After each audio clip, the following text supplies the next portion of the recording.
जब सायरें बजती हैं तो सब लोगों को फिर 3 मिनट के अंदर नीचे जो है ना फर्स्ट फ्लोर पे जाना पड़ता है और वहाँ पर जो है ना अंडरग्राउंड जो है ना कमरे बने हैं बम ब्लास्ट या रॉकेट से जो है ना बचने के लिए। तो वहाँ पर सारे लोग जो है ना होते हैं, अपने साथ जो है ना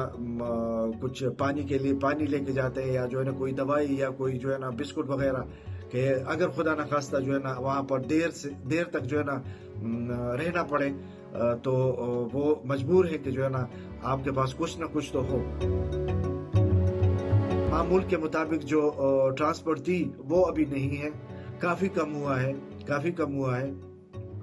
दुकानें जो फ्रूट के या जो है ना सब्जी के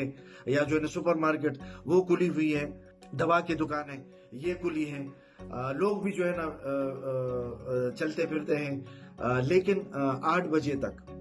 8 बजे के बाद जो है ना वो फिर 8 से कर्फ्यू लगती है, 6 बजे तक, सुबह 6 बजे तक।